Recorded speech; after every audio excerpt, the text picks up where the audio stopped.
Et la mobilisation se poursuit au centre de tri de la Poste à Pôle-Caraïbes. Après plusieurs séances de négociations, les discussions bloquent sur la création de 25 nouveaux postes. Le reportage d'ATV Guadeloupe est à venir. Et quelle place pour la mémoire de l'esclavage en France hexagonale? À la veille de la journée du 10 mai, journée de commémoration de l'abolition de l'esclavage, ATV Guadeloupe dressera un état des lieux des actions menées par les présidents successifs suite à plusieurs annonces politiques de vivifier ce pan de l'histoire. Et ce mardi, on célébrait la journée de l'Europe. Le conseil régional, la préfecture et le conseil départemental se sont associés pour le lancement de la campagne publicitaire sur le Fonds social européen dans le cadre du joli mois de l'Europe. Et enfin, découverte dans ce journal de la case au trésor à Saint-François, un lieu atypique sur la route de la Pointe des Châteaux. On y trouve des objets exclusivement fabriqués en Guadeloupe et diverses distractions. Bonsoir et bienvenue sur ATV Guadeloupe. Je suis ravie de vous retrouver. Après plusieurs séances de négociations, rien n'est encore sorti du conflit au centre de tri de la Poste à Pôle-Caraïbes. Les discussions bloqueraient sur un point, la création de 25 postes souhaités par les syndicats. Le point avec Nathalie Dinan, Moïse Dexter et Patrick Curie. Le courrier fortement perturbé depuis plus d'une semaine, le centre de tri de l'aéroport bloqué par le personnel mobilisé pour obtenir de meilleures conditions de travail et de vie au sein de ce centre, principale entrée des produits et courriers postaux. Après plusieurs séances de négociations, les représentants de FO, CGT et Solidaires en intersyndicale ont obtenu des postes supplémentaires, mais pas assez. Les gens qui ont des difficultés en centre là, ils n'ont pas remplacé, ils ont tombé malade, ils n'ont pas remplacé, et ils ont fait considérer, ils ont fait partie de ce centre là. Considérer nous à 90, mais en vérité nous à 50. Et là, nous réussissons à attraper 14 emplois. Nous commandons des autres de plus. Et là, ça en passe de positif aussi. Cet après-midi, les négociations se poursuivaient dans de bonnes conditions. La direction étudie encore chaque proposition de l'intersyndicale. Restent 8 points qui concernent les conditions de vie, d'hygiène et de sécurité. Rien de bien compliqué selon l'intersyndicale. Les deux parties espèrent signer un protocole de fin de conflit très rapidement. Et depuis quelques mois, Richelieu a entrepris de réformer l'organisation interne de la région afin d'améliorer les performances des services. Une réorganisation qui a provoqué des remous à tel point qu'une cellule psychologique a été mise en place. S'en est suivi la circulation d'un tract appelant à la mobilisation aujourd'hui, un appel auquel n'a pas répondu le personnel. On écoute la réaction de Marie-Luce Panchard, vice-présidente de la région Guadeloupe, interrogée par Linda Kayarsi et Karen Diam. En l'absence du président Chalus, l'exécutif régional tient à préciser que nous sommes extrêmement étonnés par des informations qui nous paraissent contraires à la réalité. Le président s'est donné les moyens, ça fait plus d'1 an que nous sommes sur une réorganisation des services de la région. Il a mis en avant les compétences des fonctionnaires ici dans cette collectivité, mais nous sommes dans un mouvement, nous sommes aujourd'hui amenés à mettre en place une organisation qui soit efficace parce qu'il faut réduire les délais, il faut répondre aux attentes des Guadeloupéens. C'est ce qui anime le projet d'organisation des services de la région. Nous sommes à l'écoute des Guadeloupéens. Et puis, vous savez comme moi, la région a dû intégrer de nouvelles compétences, la compétence transport. Nous sommes autorité de gestion, il a fallu réorganiser les services pour prendre en compte cette responsabilité. Donc, en ma qualité de 2e vice-présidente région, je veux rassurer parce que Harry Chalus est un homme de dialogue, il s'est donné les moyens pour être à l'écoute de tout le personnel. Il a une reconnaissance par rapport à l'engagement de ce personnel. Il a d'ailleurs pris personnellement des initiatives pour mettre en responsabilité des agents qui à un moment donné ne l'étaient plus. Et d'ailleurs, on peut s'étonner que ces informations ne soient signées d'aucun syndicat. Donc, sur un sujet comme celui-là, je crois qu'il n'y a pas matière à débat. Nous voulons rassurer les Guadeloupéens. Notre démarche vise uniquement à être efficace, à répondre à leurs attentes et surtout réduire les délais pour être dans une réponse le plus rapidement, pour que les mandats se fassent le plus rapidement, que l'instruction, nous puissions réduire les délais parce que nous avons besoin de faire bouger la Guadeloupe.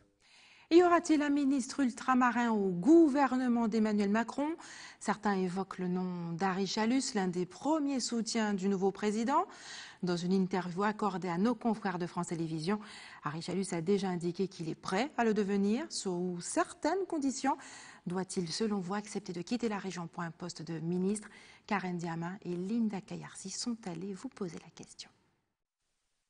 Oui, il devait quitter la région pour accepter un poste de ministre, faire comme les autres qu'ils étaient avant lui, et il devait faire pareil pour pouvoir mieux diriger la Guadeloupe, les Antilles, pour mieux diriger les Antilles, et voilà.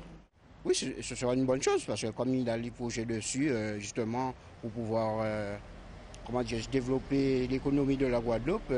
S'il y a la possibilité, il peut faire. S'il y a la possibilité, il peut. C'est lui qui choisit. Je pense qu'il a une chance. De toute manière, les autres, l'URL a été avec Sarko, alors pourquoi pas lui? Oui, je pense. Je pense que ça serait la meilleure place pour lui, peut-être. Pour le très peu que je le connais, moi je vis en France. Et le très peu que je le connais, je trouve qu'il fait son travail.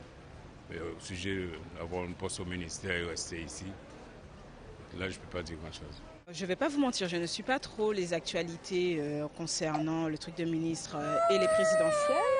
Eh oui. Mais après, vu qu'il s'est déjà engagé auprès de nous, ça serait mieux qu'il continue quand même à finir ce qu'il a déjà commencé. En espérant bien sûr aller jusqu'au bout de ce qu'il avait promis. Et puis après, par la suite, s'il envisage de faire autre chose par la suite, qu'il y aille, mais qu'au moins qu'il finisse ce qu'il a déjà commencé avec nous. Parce que ça serait bête de nous lâcher en cours de route comme ça serait un peu malproprement, comme on dit ici. Il a l'opportunité d'être ministre, c'est pas mauvais. Il faut qu'il ouvre ses ailes et aller voir ailleurs. Ça, c'est une bonne chose, parce qu'il aura sûrement un remplaçant capable de le remplacer et de continuer à faire ce qu'il a commencé. Il faut rester à la région pour nous aider.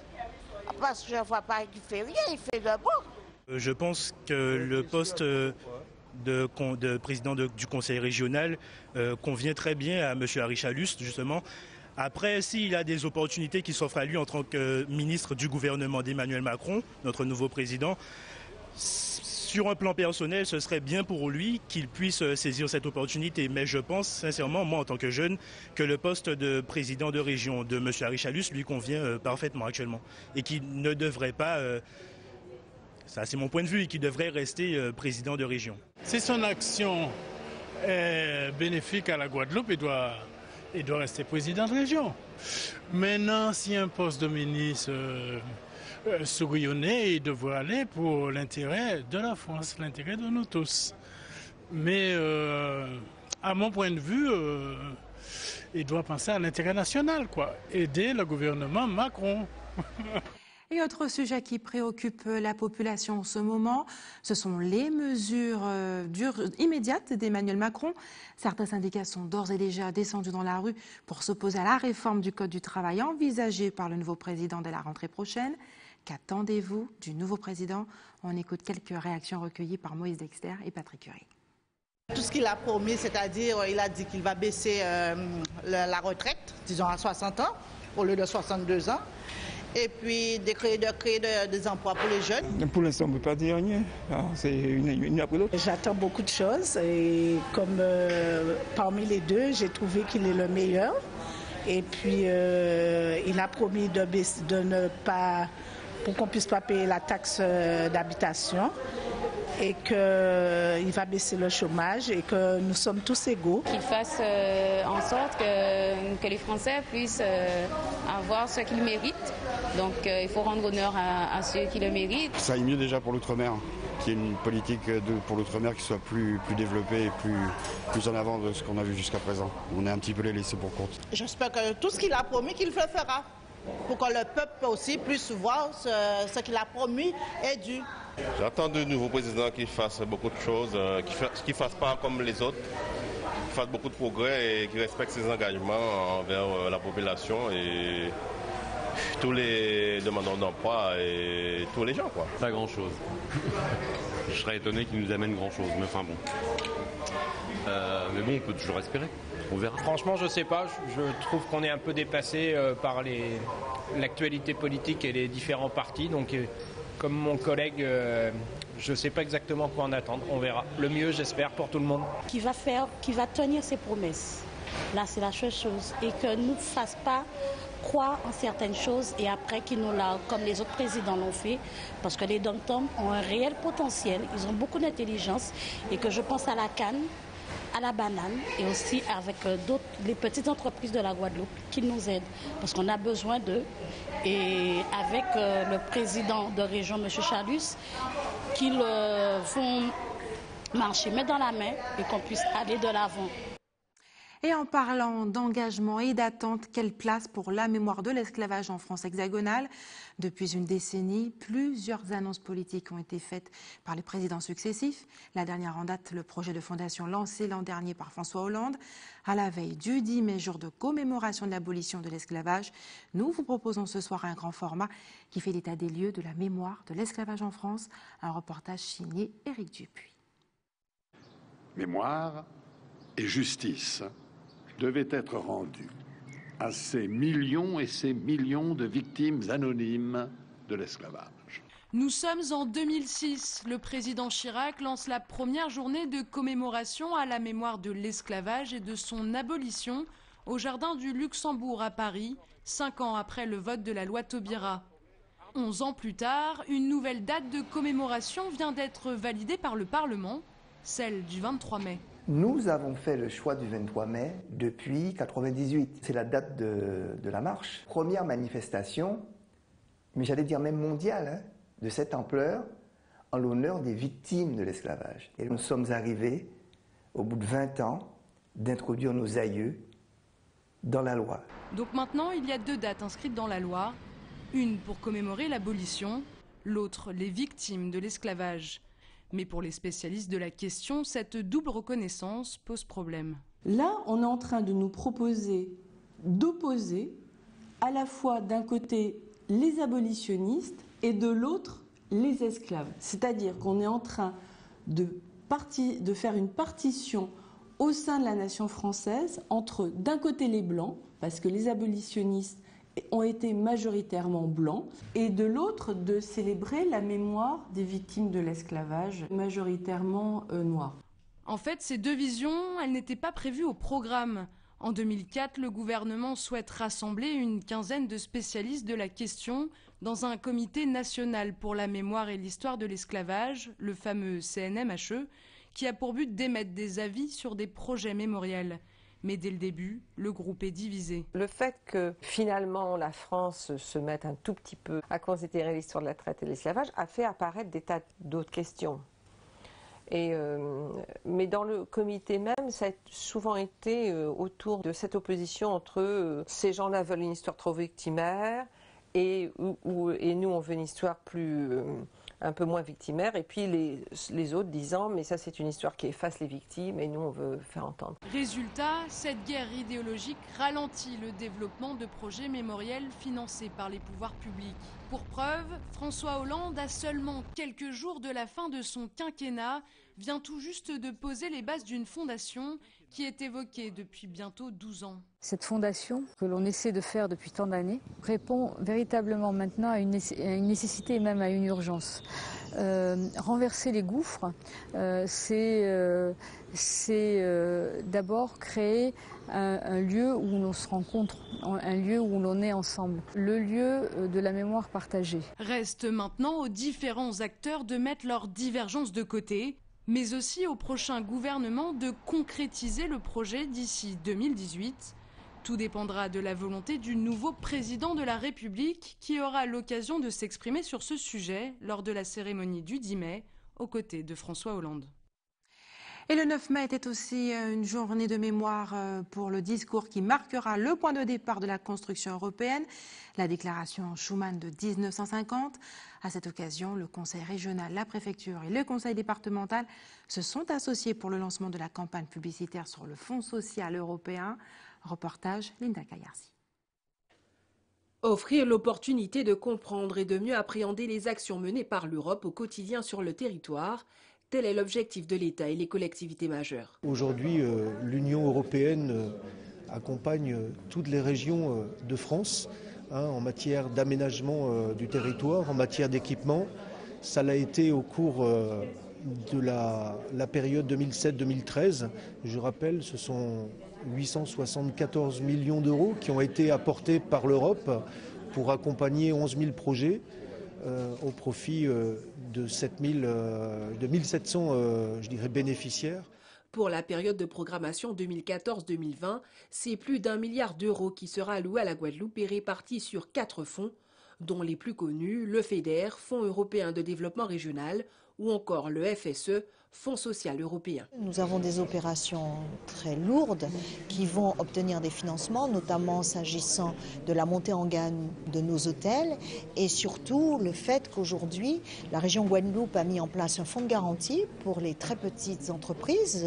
La convention a été signée récemment avec la BPI et ça va augmenter considérablement le taux de consommation du FEDER. Nous sommes opérationnels et je pense que nous ne devrions pas avoir d'inquiétude concernant l'utilisation de nos fonds dans le cadre de ce programme 2014-2020. En résumé, une gestion plus efficace des fonds européens pour une croissance intelligente, durable et solidaire, à travers notamment un nombre important de porteurs de projets valorisés à travers l'opération Le Joli Mois de l'Europe, une programmation riche en événements. Le problème le plus important, c'est l'information au niveau des porteurs de projets. Nous nous efforçons d'ailleurs depuis tantôt de mettre en place donc, tous les dispositifs d'information autour de tous les porteurs des projets, direction de tous les porteurs de projets. Et en l'occurrence, donc, on visite les communautés d'agglo, on visite les communes, on visite donc tous les porteurs de projets pour qu'ils puissent être le mieux informés possible et permettre justement qu'ils soient à même de constituer un dossier qui puisse donc permettre de bénéficier de ces fonds. Par ailleurs, la région Guadeloupe, devenue autorité de gestion des fonds européens depuis 2014, a confié à la direction de la cellule Europe partenariale, guichet unique commun à tous les partenaires, la réception et le suivi des dossiers de demande de subvention. Restez avec nous sur ATV Guadeloupe dans quelques minutes du roller pour tous à l'occasion de la 2e édition de la randonnée du Levant qui a eu lieu hier à Saint-François. Et puis vous découvrirez la case au trésor. Le lieu abrite de nombreux objets que vous ne trouverez nulle part ailleurs puisqu'ils sont tous fabriqués en Guadeloupe. Mais avant, parlons du sort du quotidien France-Antilles. Il a été mis en liquidation aujourd'hui, une procédure qui ne devrait pas avoir de conséquences directes sur les salariés répartis entre les Antilles et la Guyane. Il s'agit avant tout pour la direction de faciliter la reprise de la société par les repreneurs qui se sont déjà positionnés. L'opération inquiète néanmoins les employés de la Martinique qui se sont mobilisés ce matin au tribunal de Fort-de-France. Voyez ce reportage d'Alizé Lutran et de Guy Raphaël René. Le quotidien France-Antilles mis en liquidation, une étape importante dans le processus de rachat de la structure. Près de 100 salariés attendent d'être fixés sur leur sort. C'est pour montrer leur implication dans le dossier qu'une vingtaine d'entre eux s'est mobilisée avant le début de l'audience. C'est le début de la procédure de cession, donc pour nous ça va pas, l'activité continue. Effectivement, on est vraiment venu montrer notre détermination. C'est le début d'une mobilisation, de la mobilisation, et pour dire qu'on sera vigilant et qu'on fera attention à ce qui va se passer par la suite. Les salariés, en majorité des journalistes, ont décidé de constituer une société pour faire respecter leurs droits durant la procédure. En 2014, l'organe de presse avait déjà connu un plan social. À l'époque, une centaine de personnes avaient été licenciées. Hors de question aujourd'hui pour les employés de la structure de subir le même sort. Il y a 2 ans où on a déjà été pas mal diminué, on sait que c'est compliqué au quotidien. Là aujourd'hui on a 2 projets de reprise, on ne va pas rentrer dans les détails et de toute façon on ne les a pas encore puisque nos représentants sont en train de les examiner. On sait juste qu'il y en a un qui dit vouloir reprendre l'ensemble du personnel et l'autre qui veut supprimer un peu moins d'une centaine de postes. France Antilles, seul quotidien de presse écrite du territoire, présent dans la vie des Martiniquais depuis plus de 50 ans. Une institution aux Antilles-Guyane qu'aucun ne souhaiterait voir disparaître. C'est le journal de la Martinique, c'est une pièce maîtresse. C'est une pièce essentielle à la culture des Martiniquais. Il faudrait quelque chose pour le remplacer. Donc, maintenant, on dit qu'il y a Internet, il y a tout sur Internet. Mais tout le monde n'a pas Internet. C'est un support littéral très important. Et sans France Antilles, c'est comme si nous avions perdu, c'est-à-dire Je ne dirais pas un bras, ce serait exagéré, mais nous avons perdu un guide. Pour l'heure, il n'est pas question que le journal disparaisse. Parmi les repreneurs potentiels, Philippe Laby, figure de la presse nationale et ses partenaires. Nous l'avions interrogé sur son projet en avril dernier. Notre volonté, c'est de sauvegarder au maximum les emplois, les équipes. Bien sûr qu'il faut organiser les choses, ça on va le voir ensemble, avec eux, pas contre eux, mais avec eux. On va préserver le support papier avec la complémentarité digitale. Il faut à terme qu'évidemment on se déploie sur la toile et sur tous les supports digitaux, sur les smartphones, sur les applis, il y a beaucoup de choses à faire. La mise en liquidation de la société aujourd'hui devrait faciliter la cession de la structure. Le repreneur sera nommé par le tribunal dans les 2 mois à venir. Et la communauté d'agglomération La Riviera du Levant a décidé de révéler le potentiel paysager de son territoire sans pour autant brusquer les populations, mais en les impliquant. Pour y parvenir, elle a lancé une grande consultation publique en partenariat avec la communauté d'agglomération du Nord Grande Terre, Cap Excellence et la DIL. Laurence Amodeo, bonsoir. Bonsoir. Merci d'avoir accepté notre invitation. Vous êtes la chargée de communication de la communauté d'agglomération La Riviera du Levant. Tout d'abord, cette consultation publique pour lancer justement ce fonds, ce projet paysager. En quoi consiste-t-il exactement ? Alors, le plan paysager Grand Fonds est une démarche initiée par la Riviera du Levant. Nous avons été lauréats d'un appel à projet de l'État en 2015 pour le plan paysage des grands fonds. Donc c'est une démarche initiée par la CARL, mais aussi soutenue par la SANNGT, la CAP Excellence et aussi l'ADL. De façon concrète, qu'est-ce que vous attendez des populations, des communes justement concernées par la Riviera du Levant? Donc on souhaite vraiment que la population, les associations, les acteurs économiques et locaux puissent nous donner leur avis sur leur vision des grands fonds de demain. Nous souhaitons protéger cet environnement unique et riche, mais aussi développer l'économie verte des grands fonds. Alors, les grands fonds, en quelques chiffres, c'est 140 km² sur 5 communes, 80% du territoire en tout cas concerne uniquement la ville du Gosier, c'est énormissime, 49% pour Sainte-Anne, 10% pour le Moule.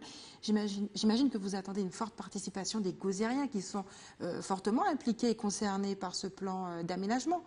Donc, nous attendons vraiment une forte implication de l'ensemble des habitants des grands fonds, mais aussi de la Guadeloupe, parce que les grands fonds concernent vraiment tout le monde, ceux qui y habitent, ceux qui traversent, voilà les grands fonds. Donc on aimerait vraiment que tout le monde soit acteur de ce plan paysage des grands fonds. Alors cette campagne a déjà commencé, elle va s'articuler autour de 3 périodes fortes. C'est une première qui a commencé jusqu'au 30 juin, un questionnaire qui est en ligne. Oui, alors nous pouvons tous répondre au questionnaire en ligne sur le site de la Riviera du Levant, où nous avons la possibilité de donner nos avis sur ce que nous pensons. Qu'est-ce que vous cherchez à savoir? Par exemple, est-ce qu'il y a déjà un projet qui est envisagé et on demande juste aux gens, finalement, est-ce que vous aimez, est-ce que vous appréciez? Non, justement, le projet est construit par la population. Nous voulons vraiment penser ce projet ensemble, de façon à ce qu'on puisse décider en réponse, de mettre en œuvre des politiques publiques en réponse des besoins de la population, mais aussi de leurs attentes. Ensuite, il y aura également le 9 mai prochain une projection débat demain sur les grands fonds à l'ancienne école de Jabra à Morne-à-l'Eau. Une autre projection prévue le 16 mai avec aussi des débats, des échanges à la salle Concorde de Grand-Bois à Gosier. Oui. L'idée, c'est d'impliquer massivement cette population, qu'elle s'approprie ces grands fonds. Oui, ils peuvent vraiment venir découvrir les films de Varan Caraïbes sur les grands fonds, mais aussi rencontrer les différents acteurs pour échanger sur les grands fonds de demain, exprimer leurs attentes et partager vraiment une vision et la co-construire.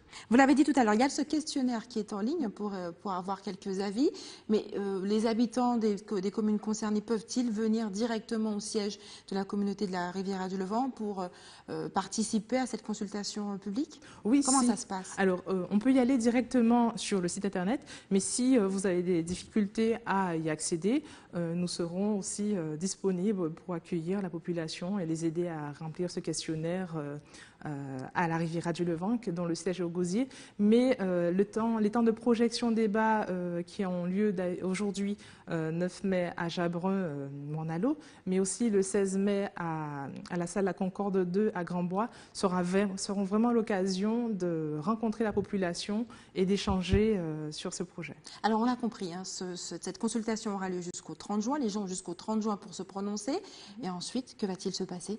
Ensuite, il y aura des objectifs qui seront définis à partir de cette consultation et un plan d'action qui sera mis en place. Donc à chaque étape, la population sera consultée pour améliorer, enrichir ce projet.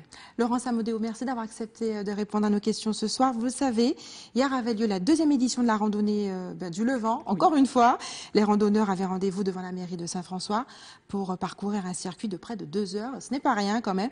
Ils espèrent ainsi mobiliser apparemment la jeunesse dans la perspective de participer au prochain JO de Tokyo en 2021.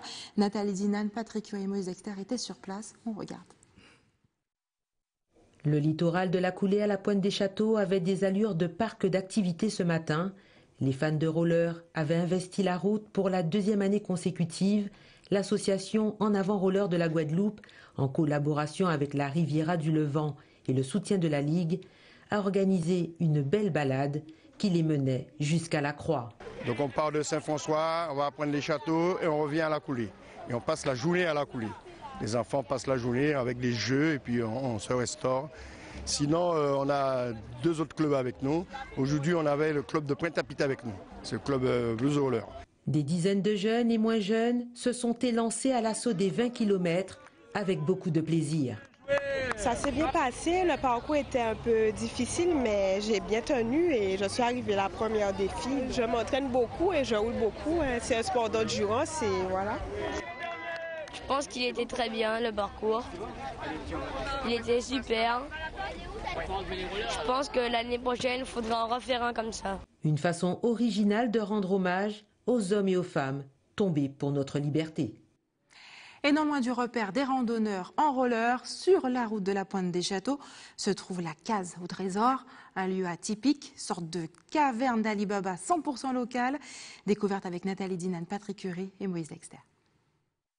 À l'instar de la caverne d'Ali Baba, la Guadeloupe a sa Case au Trésor, un espace de 450 mètres carrés qui regroupe des artistes plasticiens et des artisans d'art, des créations 100% locales, un concept imaginé par les frères Départ comme un atelier géant qui met en scène une vingtaine d'artisans qui fabriquent, réalisent et créent sur place et une trentaine qui déposent leur production pour être vendus. Chacun vient quand il veut et quand il peut. Ils travaillent sur place et ils vendent leurs produits eux-mêmes. Voilà. Et dans le dépôt, là c'est moi qui gère. Et les artisans fabriquent sur place devant les gens. J'ai la Pointe des Châteaux, il y a beaucoup de monde. En plus, on a la chance d'avoir un parking privé. Donc tout le monde vient là. C'est 7 jours sur 7, même les jours fériés, on est ouvert tout le temps. Il y en a pour tous les goûts, à tous les budgets et surtout tous les budgets aussi. Et les produits, la plupart du temps, sont personnalisables par les artisans comme ils travaillent sur place. Il suffit de s'y prendre un petit peu à l'avance. Marie Cohard, designer et spécialiste en vannerie, a beaucoup cherché un lieu où s'épanouir. La Case au Trésor se révèle idéale pour créer avec amour et partager avec ses collègues. Joss, artiste peintre arrivé en octobre 2016 à la Case au Trésor, en est ravi. J'ai déjà été à certains endroits et il n'y en a aucun qui vaut ici. Pourquoi? Parce que tout simplement, les artisans s'adorent et se respectent. Et on s'entraide beaucoup. Lorsqu'on produit quelque chose, lorsqu'on crée quelque chose, un produit, nouveau produit, on en parle ensemble, entre nous, on voit ce qui va pas, comment on peut améliorer. Et voilà, c'est dans un bon esprit qu'on travaille tous ensemble. Par exemple, lorsqu'un artisan n'est pas présent à son stand, celui qui est à côté vend pour lui. Une production 100% locale, des matières comme le coco, le latanier, le bambou, la calebasse, le bois trempé ou encore les graines. Tout cela transformé en œuvres d'art uniques et personnalisées sur demande. Donc, je fais des paniers, de la déco intérieure, de la déco florale, des bijoux et du canage aussi, donc les fonds de chaises et les fonds de fauteuils. Je travaille notamment un produit, étui à lunettes, avec Madras et compagnie, qui est une personne qui crée à côté de moi du madras, et nous créons des étuis à lunettes. Elle les fabrique et moi je les peins. La structure va bientôt fêter son premier anniversaire et espère augmenter sa fréquentation d'ici là. N'hésitez pas à vous y rendre pour échanger et acheter. Et c'est l'heure des informations pratiques. Maintenant, soyez prudents. La Guadeloupe a été placée en vigilance jaune pour fortes pluies et orages. Une vigilance qui sera maintenue jusqu'au vendredi 12 mai, selon Météo France. Et enfin, l'établissement français du sang vous donne rendez-vous demain au centre commercial Millénis Les Abîmes de 13h à 17h30. Si vous avez une information à nous communiquer, n'hésitez pas à nous appeler au 60 11 2 fois. Et voilà, c'est la fin de notre édition locale et régionale, mais restez sur ATV Guadeloupe, l'information continue avec Eddy Planté pour Questions Directes.